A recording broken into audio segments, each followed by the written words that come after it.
Años ya hay detrás, ¿no, queridos Jacinto Muriel, Enrique Gluckman y Pepe Casado? Contadme. Muchos años. Ya. Sí. ¿Quién es el mayor de los tres? Que no me acuerdo. Bueno, a ver, Doc, levanta la mano. Yo creo que Enrique. Yo tengo bueno. 66. Yo 66. Yo 63. Estamos mal Yo conservados. 64 para mí. Yo 56, permitidme que os lo diga. Bueno, estábamos hablando de que han pasado 34 años desde que el señor Muriel, que lo tenemos aquí, pues decidiera hacer un programa en SER Málaga, una SER que llevaba muy poco tiempo abierta en nuestra ciudad, y acababa de llegar a la emisora muy poco antes, y estaba loco por hacer cosas del motor, y acabamos allí siendo amigos desde aquella época. Jacinto, cuéntanos un poco para que la gente se entere cómo ocurrió aquello, cómo nació ese germen del programa del motor en la SER. Bueno, oye, realmente a mí me llevó Paco Herrera, que entonces era director de SER en Málaga, me llevó a la SER precisamente para, entre otras cuestiones, hiciera un programa de motor, porque yo venía precisamente de estar en Antena 3, donde estaba haciendo también un programa de motor, y supongo que sería un poco aquello lo que me hizo un poco de variante de él para hacer esto. Yo compaginaba el tema de hacer el programa del motor, que íbamos los domingos, como todos saben, con mis labores también de radio que hacía en ese caso y en aquel primer año en Radio Asarquía. O sea que fue Paco Herrera un poco el mentor de aquel inicio de la información del motor en SER Málaga. Pepe, ¿cómo contactó contigo aquí el señor Muriel? Pues bueno, como yo era un quemado de las motos, pues lógicamente él me dijo, hombre, tú podías colaborar con el tema de las motos y tal, ¿no? Y bueno, y en general del motor, porque me gustaba todo, ¿no? Los rallies, las motos y tal, todo. Y entonces, bueno, pues yo le dije que sí. La verdad que para mí esto siempre, y lo digo sinceramente, y vosotros además lo sabéis porque conocéis mis limitaciones, siempre este programa siempre me superó. Yo nunca estuve a la altura de vosotros porque yo la verdad que mis conocimientos no estaban a vuestra altura, ni mucho menos, ¿no? Eso además, siempre, Pepe estaba en el lado del pasillo, muy ¿eh? bien. Pepe trabajaba en la cadena SER. Trabajaba allí, o sea que no tenía nada que cambiar de puerta prácticamente. Sí, es verdad, yo estaba al final del pasillo, sí, la verdad es que sí. Concretamente publicidad, lo que yo llevaba, lo que se llama tráfico, ¿no? Lo que es la publicidad, la gestión de la publicidad dentro de la emisora, sí. Sí, y entonces trabajaba de lunes a viernes y luego además los domingos, ¿no? De 9 a 12, ¿no? Sí, Enrique, porque Jacinto nos tenía allí en aquella época los fines de semana, porque hay que recordar que la gente, eso, que parece una tontería, que el programa era de 8 a 10 de la mañana los domingos. Es verdad, empezó siempre. Sí. Había que pegarse un madrugón del copón para llegar al programa. Muchas gracias. Bueno, pero con gusto, ¿no? Y además hay que contar una anécdota que eso Enrique lo sabe porque el primer programa lo empezamos tarde, o sea, llegamos tarde, bueno, en este caso yo llegué tarde al programa. El programa empezaba, como bien decías, a las 8 de la mañana y llegamos a las 9. No te quiero decir la cara que tenía el Paco Rodríguez y el cabreo que tenía Paco Rodríguez. No llegábamos y eso que yo me había quedado a dormir aquella noche en casa de Enrique, digo, para no llegar tarde, porque en venir de Vélez Málaga, de Torre del Mar, donde yo vivía, digo, pues así no pierdo tanto tiempo. Pero no sé qué pasó, si es que no sonó bien el reloj, si nos quedamos dormidos por lo que sea, si habíamos tomado algo la noche anterior, yo creo que no, pero bueno. La cuestión es que llegamos tarde y Paco Rodríguez ya estaba el pobre desesperado porque no sabía qué hacer, ¿sí? Esa fue la anécdota, así comenzamos bien, o sea que comenzamos muy bien el programa, ¿eh? El programa empezó en el año 87, en febrero del 87. Yo no empecé el primer programa con vosotros, yo recuerdo que yo llegué al tercer programa o al cuarto, no me acuerdo cuándo, y además a mí me contactó a través de un amigo común, no sé si os acordáis, a Curro Ramírez de Comoto. A través de Curro, yo estando allí, pues Curro me dijo, oye, conozco a un tío tal, que quieren hacer un programa del motor, y me decía Curro, si tú que parece que entiendes del tema y tienes pico, no sé cuánto, ¿tú quieres ir para allá? Y yo dije, por supuesto. Entonces, pues aparecí allí al cuarto programa, en principio para hablar de motos, y acabamos hablando prácticamente de todo, y fue justo cuando yo os conocía a todos. Es decir, bueno, a Jacinto yo ya lo conocía de vista, a Enrique también, porque ya estaba corriendo la Copa Clio y evidentemente la Copa no, en aquella época la GT Turbo, y ya lo conocía, aunque yo decía, este tiene que ser un alemán que vive por aquí por la costa. Y a Pepe no lo conocía, a Pepe lo conocí justamente allí en la cadena SER, justo en febrero del 87. Hace de eso 34 tacos, chicos. O sea, Dios. tiempo da, ¿no? Que bueno, Enrique ya lo conocíamos también. Bueno, Enrique nos conocíamos de antes, porque yo, bueno, como he dicho, en el programa de Antena 3, que hacíamos el programa también del motor también los domingos, pues también contaba con Enrique, incluso nos hemos visto en algunos circuitos por ahí de esos bastante malos, como el de Toledo. Yo me acuerdo siempre el de Toledo, ¿eh, Enrique? Polígono industrial. Bueno, en Toledo hubo una anécdota que os voy a contar. Nosotros íbamos con un coche, con un Citroën, un CX Palas que me prestaban para tirar del remolque con el coche, y como no había navegadores ni había nada, nos despistamos para meternos en Toledo y nos metimos con el remolque y el CX por el centro de Toledo. Por el centro de Toledo. Por el centro histórico, el centro histórico. Histórico de Toledo. Y conducía Juan García, pues Juanillo el Mondeño, que venía conmigo de mecánico. Y yo le digo, Juan, esto se está estrechando mucho, tío, por ahí no vamos a caber. Y dice, Juan, nada, esto se maneja bien. Este coche, como llevaba dirección asistida, que era de los pocos coches que entonces tenían dirección asistida, esto se maneja bien. Y llegó un momento en que el coche se encajonó entre las dos aceras, se clavaron los neumáticos en los bordillos de la acera y ni para adelante ni para atrás. Hubo que bajarse, soltar el remolque, a pulso mover el remolque para poderlo quitar, sacar el CX, dar la vuelta, imaginaros dónde estábamos, para poder volver. Bueno, y el circuito era un polígono industrial que tenía aproximadamente era como 2 cuadrados unidos, por un lado. Y tenía una recta donde en una bajada por una carretera, las imágenes del polígono industrial, y allí se corría tanto, el coche iba tanto tiempo a tanta velocidad, y aquello era tan largo que hacía tanto calor dentro del coche con el turbo que podías bajar la ventanilla con manivela que llevaba, podías bajar la ventanilla, te refrescaba un poquitillo y se volvía a subir antes de llegar a la curva. Rectones. Qué cosa, sí. Oye, lo que fue una costumbre en aquella época era la cantidad de desayunos que nos tomábamos después de las 8 o 10, nos íbamos a la canasta y nos poníamos púos allí, ¿eh? Sí, la verdad. Sí. Claro, con esos madrugones tú me dirás. A la única canasta que había por aquella época, la única, que era la original, ¿no? La de la Avenida Aurora. Sí, ahí va justamente. Además me acuerdo que hicimos un programa especial de fin de año por allí, que reunimos a todos los concesionarios y demás, y la canasta, yo me acuerdo de aquella.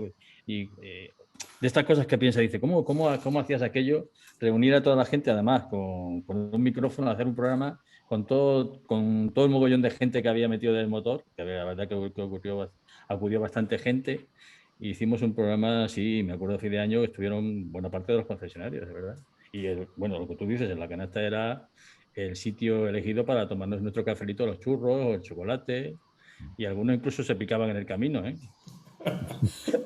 Al final se logró algo que era poco habitual en la época, era que el auténtico quemado se levantara a las 7:30 de la mañana para poner nuestro programa, y además los que pasaban por la emisora eran casi como amigos. Yo recuerdo, no sé si tú, alguna vez lo hemos hablado, cuando Juanma Sánchez Orriba por allí, que en aquella época hablaba un poco al micrófono, hoy día ya después no ha querido hacer nada. ¿Vosotros os acordáis cuando apareció con Javi Sánchez, con su hijo, y le decíamos, es que le decíamos el fotocopia, porque es que el niño era una fotocopia del padre con 30 y tantos años menos, ¿no? ¿Vosotros os acordáis de aquello? Sí, claro, hombre, claro. Que Javi tenía 2 años cuando empezó a ir al programa. Sí.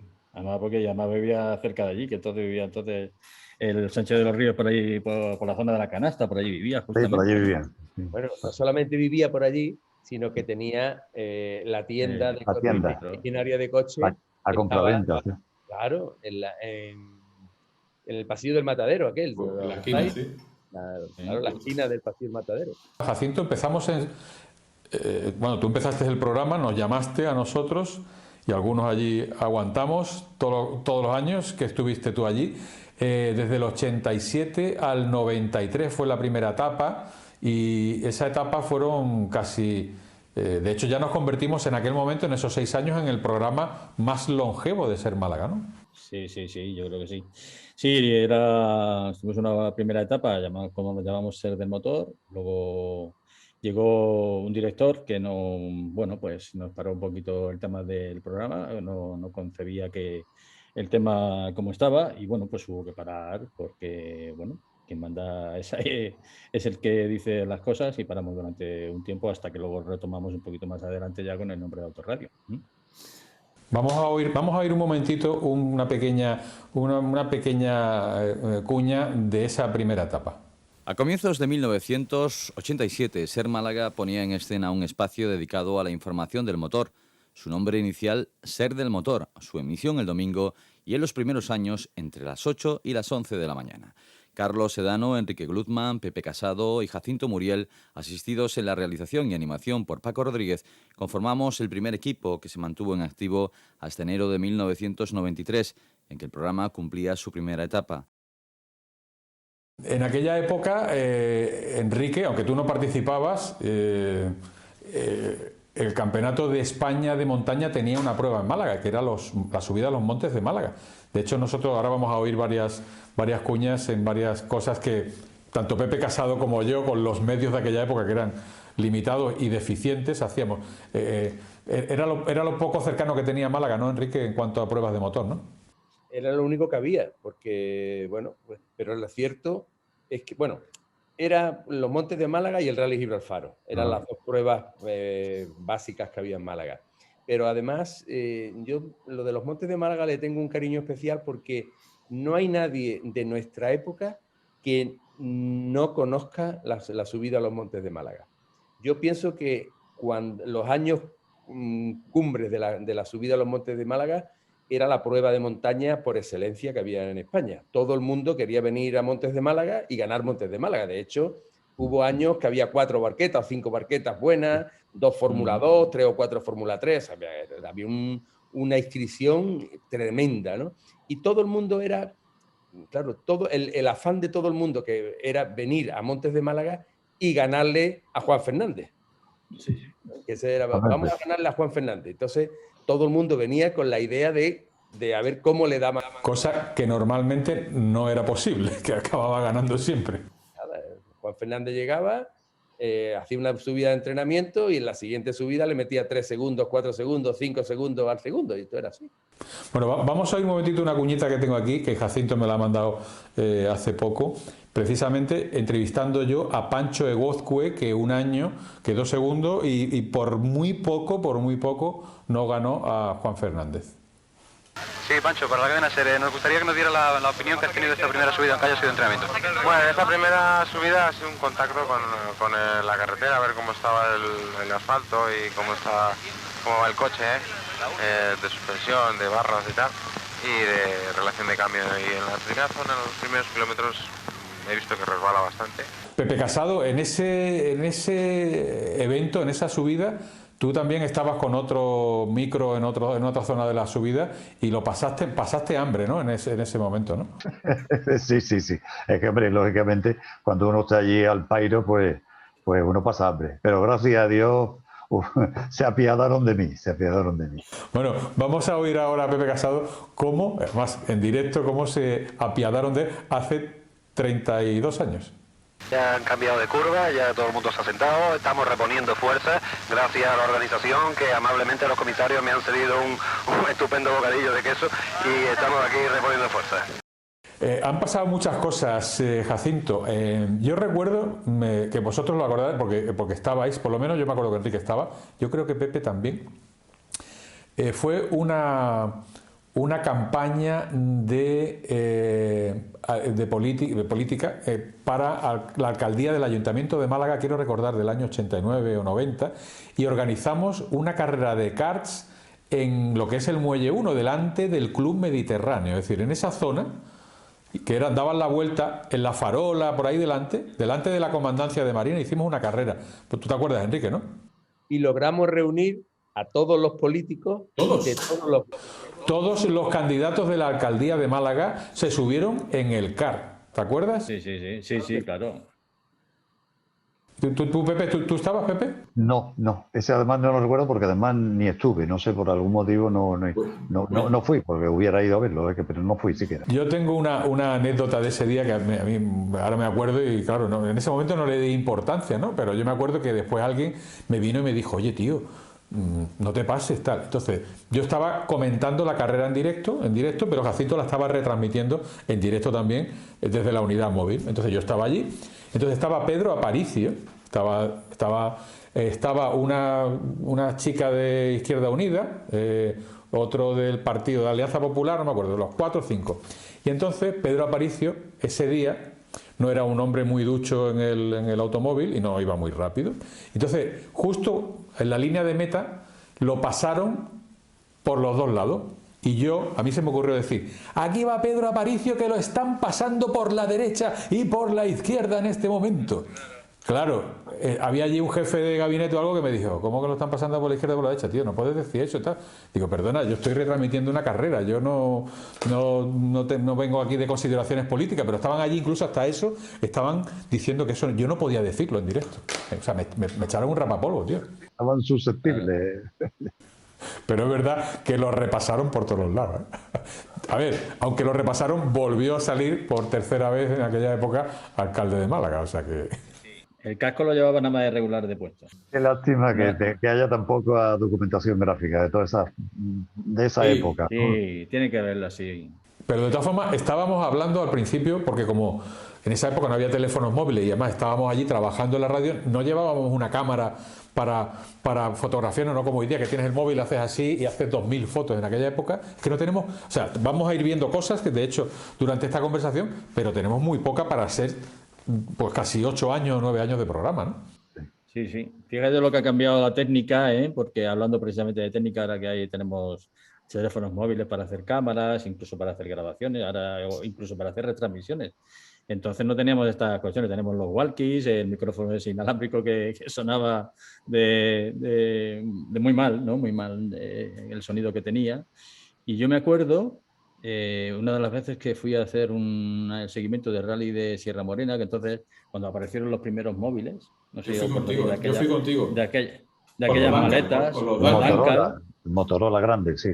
Y que y encima había poca señal. Y me acuerdo con la Bané subir a un sitio, o sea, salirme de lo que era el recorrido del rally de Sierra Morena, buscarme una montaña o un trozo de cerro lo más alto posible para poder hacer una comunicación, porque no había otra forma, ni con el Duncan ni con nada, claro. Eso fue en el año 89, fuimos tú y yo, y me acuerdo perfectamente la cara de la gente cuando estábamos en medio del monte hablando con otra persona. O sea, parecíamos que habían visto a un marciano directamente. Nosotros hablando de verdad, y ellos decían, pero joder, están hablando de verdad.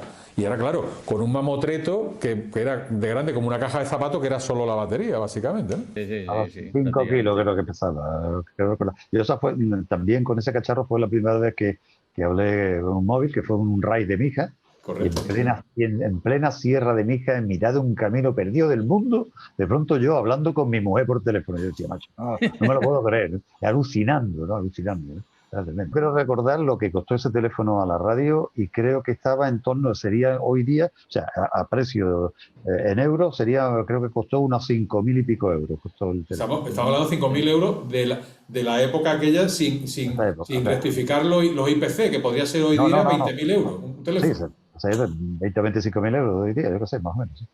Sí, le hizo además el técnico un apaño en el micrófono, porque entonces lo que era el auricular para poder meter una grabación en un momento determinado y todo. Sí, yo me acuerdo de aquello, tenía como para engancharle un jack y de ahí meterle la grabación de una grabadora, cualquier cosa. Sí. Pero yo me pregunto, mira, en todo el tema de la técnica, si hubiéramos tenido en aquel tiempo todo el tema de las redes sociales que hay ahora, pues fíjate tú, ¿qué no hubiera pasado? Seríamos millonarios.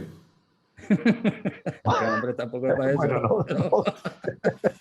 Pero fíjate toda la cantidad por tema de seguidores, de preguntas. Bueno, yo creo que no hubiéramos vuelto locos, ¿no? Eso de tener que estar contestando a la gente. Yo recuerdo que empezamos el programa, cuando lo empezamos a las 8 de la mañana, que a ver, a las 8 de la mañana no es normal que haya mucha gente, cuando un concesionario nos daba algo para regalar. Fíjate la fuerza que tenía en aquella época la radio y los teléfonos, que en aquello eran los fijos de casa, que era regalar una camiseta. Decíamos una pregunta, ¿te acuerdas? Se quemaba. Y es que se bloqueaba la centralita a las 8 y 5 de la mañana de un domingo. Sí. ¿Te acuerdas? ¿Te acuerdas de...? Sí, y yo me acuerdo de uno que contestó, hacemos una pregunta y no contestó lo del Opel Colibrí, ¿te acuerdas, Carlos? Yo dije, el último modelo de Opel que había salido el Calibra. Y llama el tío y dice, el Opel Colibrí. Y no vea. Y le dijimos que no, y el tío se mosqueó. Digo, mire usted, es que no es el Colibrí. Que siempre que yo, que lo he visto, que lo he leído, pues digo usted, lo ha leído usted mal. Y no se lo dimos, no le dimos la camiseta. Ya, sí. Sí, no, había, como tú decías antes, había gente que nos seguía asiduamente, entre la gente que era, bueno, pues estaba involucrada en el mundo de la competición, como otra gente. Yo creo que tenemos un buen dato de audiencia y aparte la hora era bastante buena, ¿no? Y eso que hacemos el programa al contrario de lo que se hace ahora, es decir, primero va el programa, digamos, o siempre se ha hecho el programa, digamos, nacional y luego se va al programa local. Nosotros hacíamos al contrario entonces, hacíamos el programa local y después iba al programa nacional. O sea que hacemos un esfuerzo bastante bueno, ¿no? Vamos a oír, tengo ahí unas cuantas, bueno, las grabaciones que son de Jacinto, algunas que tengo yo, cosas variadas, un popurrí, porque la verdad es que, bueno, después de 35 años oír esto, a mí, sinceramente, me emociona, ¿no? Porque fueron mis comienzos y, bueno, yo aprendí mucho de Jacinto, evidentemente, porque él era en aquel momento una persona muy experimentada y muy reputada, pero nos sirve para ponernos en la fecha de finales de los 80. Vamos a ir un poquito. En 1994 la información del motor volvía a escena, esta vez con el nombre de Autorradio, emitiéndose los domingos desde las 12 del mediodía a las 2 de la tarde. Desde entonces, salvo el mes de agosto en que ponemos el cartel de cerrado por vacaciones, no hemos faltado a la cita con las noticias del motor y los principales acontecimientos deportivos. Autorradio es hoy el programa más longevo de Ser Málaga y esperemos que aún haya gasolina para tenerlo en marcha muchos años más. Ser del motor, con Carlos Sedano, Enrique Gluckman y Jacinto Muriel. Jacinto Castillo, Carlos Sedano, Pepe Casado y este que les habla, Paco Rodríguez, que por cierto un día fue campeón de futbolines, dispuestos ya a contarles la actualidad de Ser del motor. Señor Muriel, buenos días. Buenos días, ya creía que me había usted trasladado a la época medieval por aquello de Castillo. Buenos días, bienvenidos un día más, o un domingo más en este caso, a nuestro programa, estos 120 minutos dedicados al mundo de las 2 y de las 4 ruedas. Aquí arranca Ser del motor. Ricardo Sánchez como Pepe Casado, Carlos Sedano, Jacinto Muriel, acompañado de las labores técnicas por Lalo Martín. Estamos llevándoles en esta mañana de domingo, de este 18 de octubre, la 16ª subida a los Montes de Málaga a través de Ser Málaga y contándoselo ya fuera de nuestra hora habitual del programa Ser de Motor.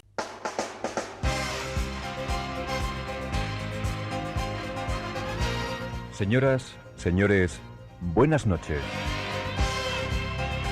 La cadena Ser y la dirección del pub Cocos se complacen en presentarles la entrega de los premios Émbolo 89.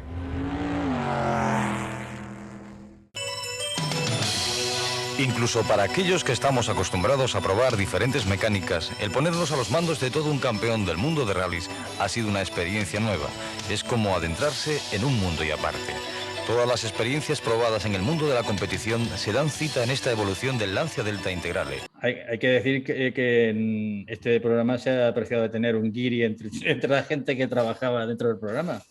Nuestro guiri favorito y fabuloso, ¿no? Que desde hace 8 años ya no es guiri, es nacionalizado español, ¿eh? Español, ¿eh? Pero se metió allí y nos hacía el control y bueno, la verdad que el Martín era ya un hombre todoterreno para estas cosas. Hay que recordar que Martin McCann fue primero mecánico de Enrique Gluckman y después, con mucho tiempo después, mecánico mío en la época de los Legend Cars, hace 14, 15 años. Es decir, que ha pasado casi por todos de este grupo, menos por Pepe Casado, yo creo. No, y por mí también. Martín, bueno, acuérdate, fue mecánico de nosotros las 24 horas. Sí, cuando fuimos a Montmeló a correr las 24 horas de moto, él era uno de los mecánicos, es verdad. Hombre, hay que también tener un recuerdo. Hombre, gente que ahora no está con nosotros como Lalo, que fue también técnico de Ser, que falleció desgraciadamente. Y gente, con el que empezó con nosotros en el tema del control, que fue Paco Rodríguez, que sigue todavía en activo, precisamente ahora en Canal Sur. En Canal Sur, desde hace muchos Ricardo años. Rodríguez y un montón de gente que han echado nuestra mano, sin olvidar nuestro querido amigo Arquimbao, que nos ha hecho maravillas, ¿no? Mira, precisamente, dejadme que voy a poner una cuña de Arquimbao, que yo recuerdo el día que la grabasteis, porque yo estaba allí, yo no me lo creía, porque es que no podía aguantar la risa, porque haciendo el morito. Arquimbao es único. Vamos a oírlo. Jacinto, mira Jacinto, ya tengo listo el sistema medio de revolución para que puedas saber en cada momento quién te escucha y qué piensa la gente del programa tuyo. Uy, no me fío de ti un pelo, Jamedo, pero bueno, ¿has hecho ya alguna prueba? Afirmativo o positivo, amigo Jacinto. Lo que va a escuchar tú ahora pertenece al programa actual. Escucha, escucha. ¿Y piensas que te estaba escuchando?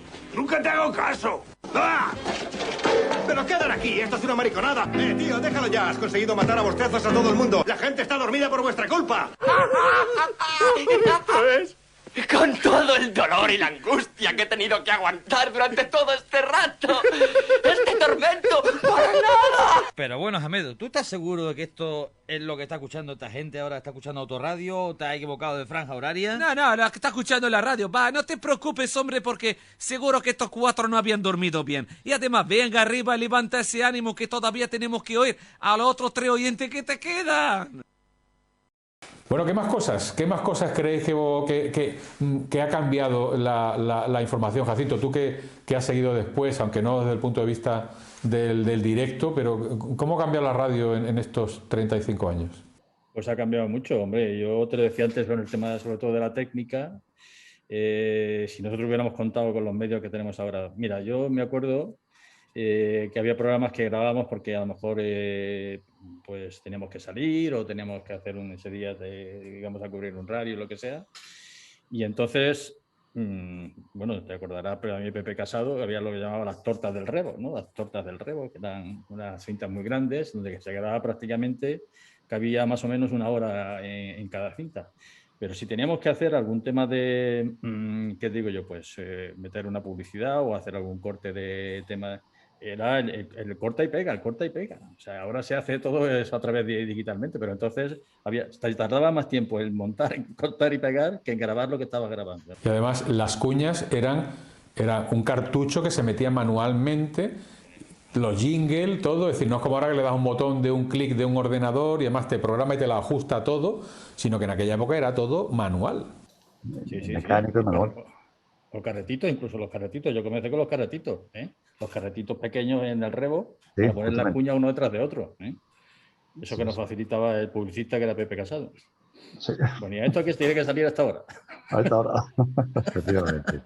Yo creo que ha cambiado todo, no solamente en la radio, sino, y seguro que Enrique tiene para contarnos, cómo son también las carreras desde el punto de vista de los pilotos, ¿no? Cómo desplazabais con un coche, con el carro, con un solo mecánico, y bueno, y de la manera más precaria, y a gran diferencia de lo que ahora mismo cualquier equipo mediano tiene un despliegue de medios tremendo, ¿no, Enrique?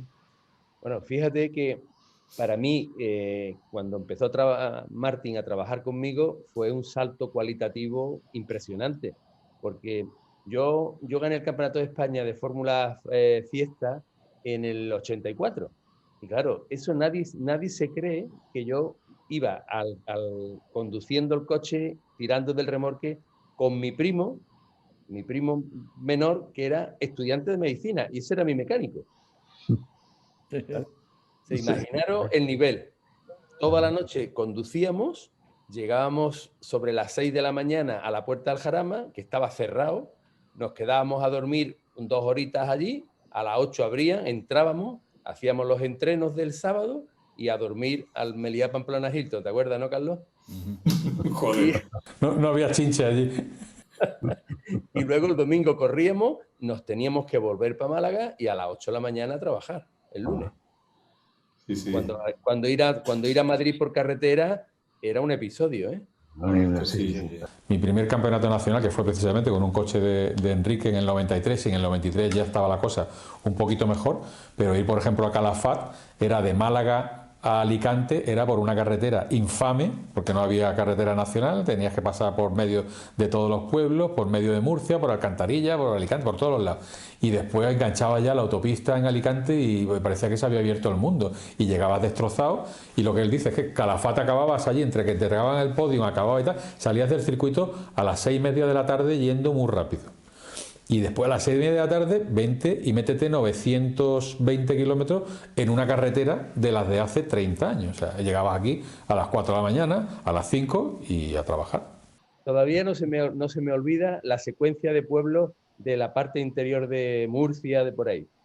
Caravaca, Carasparra, Yecla, Jumilla, eso era boom, qué palizón. Y bueno, y cuando empezamos a correr la Copa 5 GT Turbo, corríamos una carrera en Estoril, que todavía era más difícil llegar. Sí, sí. Eso sí que a Calafat, los últimos 300 kilómetros había autopista, pero para ir a Estoril todo era carretera de segundo orden, y te metía en Portugal, que todavía estaba mucho peor. Nosotros íbamos o por Rosal de la Frontera o por Badajoz. Pero bueno, el viaje era mucho peor, porque las carreteras eran en Portugal mucho peor que en España. En aquella época las carreteras en España tampoco eran una cosa buena, pero en Portugal es mucho peor. Y los viajes de noche, nosotros, yo qué sé, yo me acuerdo una vez que nos paró la policía y yo creo que nos paró la Guardia Civil, un coche de la Guardia Civil que había en un cruce, y nos saltamos el cruce porque nos perdimos y nos saltamos el cruce. Y nos paró la policía, nos paró la Guardia Civil. Y le contamos al Guardia Civil tantas penurias que el Guardia Civil nos dijo, bueno, coja usted los papeles y márchense de aquí antes de que me arrepienta de dejarlo ir. No digo que se echa a llorar con vosotros, ¿no? Porque además eso tenías que ir con el tirando del carro, estamos hablando. Claro, sí. Tirando del carro. Siempre. Para que hagáis una idea, el remolque que yo tenía era un remolque de fórmula, que era el que yo tenía, el que yo había usado cuando corría con el Fórmula Fiesta. Entonces era un remolque muy estrecho. Entonces cuando subía el GT Turbo había que meterle unas maderas, unos listones de madera en un lado, y el coche iba así. O sea, tú veías venir un coche con un remolque, pero el coche que venía en el remolque venía así, que parecía que iba ladeado. Te lo digo porque nosotros ahora atravesamos España varias veces al año con el carro, bueno, y nos movemos por Andalucía con el remolque, y ahora con las carreteras buenas, con la autovía y todo, el remolque es una paliza. Llevar un remolque es un auténtico rollo, ¿no? Y claro, con esas carreteras de antes, que a poco que te salieras de una nacional ya no había arcenes y tal. La verdad que el remolque y cuando uno está cansado, tirar de un remolque pendiente de que no se salga a la carretera, es penoso, es penoso. Hay que recordar, digo, para que la gente que nos esté viendo ahora mismo, de que menos Jacinto, que no se animó, al final todos hemos acabado compitiendo, sí, menos mal, a ver, te has ahorrado ese dinero. Todos hemos acabado compitiendo, tanto Enrique, porque fue el primero, por la edad también. Después Pepe Casado ha sido ya un poco más maduro cuando se ha metido en el mundo de la regularidad, y también evidentemente compartiendo su quehacer con su gran trabajo en la Federación Andaluza de Automovilismo, por la que yo también pasé y por la que Enrique también pasó. Es decir, que al final, después de 35 años, hemos estado metidos prácticamente en todos los saraos del motor en Andalucía desde hace 35 años. Sí. En Andalucía. Total. Y en España. En España también es cierto. Y casi parte del extranjero. Oye, Enrique, yo me acuerdo también, ahora que estabas hablando de las cuestiones de las carreras, no sé si fue en la Copa, bueno, cuando corríais en la Renault, que muchas veces también utilizabais los mismos coches que corríais en el circuito para desplazaros, por ejemplo, en Jerez, ¿no? O a lo mejor para venir luego a Málaga y demás, ¿no? Yo me acuerdo en el caso de Adalina Vizcaíno, que siempre iba en su coche con el que corría. Sí. Claro. Lo que pasa es que por aquel entonces nosotros teníamos el primer año de la Copa, estaba Jerez, Jarama y Calafat. Entonces, a Jerez iba o en un remolque o con el coche. Y a Madrid lo que hacíamos era, lo metíamos en el tren. En el qué maravilla. En el tren le cargaba todas las ruedas dentro del coche, las ruedas que íbamos a utilizar, que ya tenías que llevarlas desde Málaga, llevabas las llantas, las ruedas, la caja de herramientas que llevábamos y la petaca de gasolina, que era lo que llevábamos, y nosotros nos íbamos en coche cama para ir durmiendo por lo menos hasta que llegábamos a Madrid, que llegaba a las 6 de la mañana el tren, a Madrid. Sí, a mí me coche cama durmiendo. A mí me pasó igual en el 92, que hice la Clio. De esas 5 carreras que yo hice ese año, yo a todas fui con el coche andando, con un Clio que en aquella época tenía el tubo de escape que salía por debajo de la puerta, casi escape libre, que cuando llevabas una hora no podías. Entonces yo iba a Jerez, corrí en Albacete, en Jarama, y en aquella época no había más. La única carrera que fui como Enrique, a Barcelona, a Montmeló, que ya había abierto Montmeló, y fui con el coche en el tren y también en el coche cama durmiendo, porque claro, es que allá en Montmeló no me podía plantear venirme en un coche de carrera, porque es que acabas, ya no solo por el ruido, es que las suspensiones de un coche de carreras, de circuito, en una carretera normal, es que te destroza la espalda en un viaje de 1000 kilómetros. Eso fue una pena, que Renfe quitara el autoexpreso, eso fue una pena, porque la verdad que hacía, oye, que ahora nos vendría de maravilla, ¿no? Bueno, también vamos a rally a Coruña, vamos a montar un coche en el autoexpreso, ir de tú tranquilito en el tren es una maravilla, no tener que conducir 1000 y pico kilómetros a Cantabria o por ahí, ¿no? Vamos a ir acabando, así que me alegra mucho, porque yo creo que incluso nosotros, aunque nos veamos individualmente entre nosotros, pero los cuatro a la vez juntos, hace muchos años que no estamos juntos en el mismo sitio, por el mismo, y esto nos lo da esa tecnología que, como Jacinto decía, hace 35 años no la teníamos y hubiéramos sido muy felices y hubiéramos sido mucho más notorios si lo hubiéramos tenido en aquella época. Claro. Hubiéramos tenido que combatir con la tecnología, pero bueno, es una cosa que nos hubiera echado sobre todo una mano para muchas cosas, cuando salimos de retransmisión y todo. Yo, antes de que nos vayamos, Carlos, siempre me quiero acordar mucho, porque a mí de lo que siempre se me ha quedado de todo el tema del motor fue, como decía antes Enrique, la subida a los montes, pero el Rally Gibralfaro, las reuniones que se hacían en el Plumaria, no sé si os acordáis de Plumaria, que es donde estaba la sede de la escudería al volante. Había ahí ¿cómo te diría yo? Una especie de cosa mágica, ¿no? Es decir, había un tema del automovilismo, lo mismo que lo ha existido siempre en Córdoba, ¿no? A lo mejor Córdoba para su rally de Sierra Morena y nosotros para la subida de los montes, pero en el Plumaria bebías. Yo ahí bebí mucho con Sánchez de los Ríos, con Pastor y con toda la gente, ¿no? Con Ponce. Con Ernesto Pérez Cea, o sea, un montón de gente. Como Montañés. Adam John Gris. Ahora, si tuviéramos un programa como entonces, pues lo mismo seríamos unos grandes influencers, ¿no, Jacinto? Sí. Bueno, no sé si no tenemos que ir a Andorra. Aprovecho para deciros que me encanta poder veros así en este sistema y que, joder, estando en casa y no teniendo horas, es una herramienta perfecta para poder vernos. Nos queda un minuto, despediros entre todos. Bueno, muy bien. Vale, ha sido un placer volver a estar con vosotros. Gracias por conseguir que estemos juntos de nuevo. Adiós, Muri. Hasta luego, Pepe. Adiós. Hasta luego. Hasta luego. Un abrazo a todos.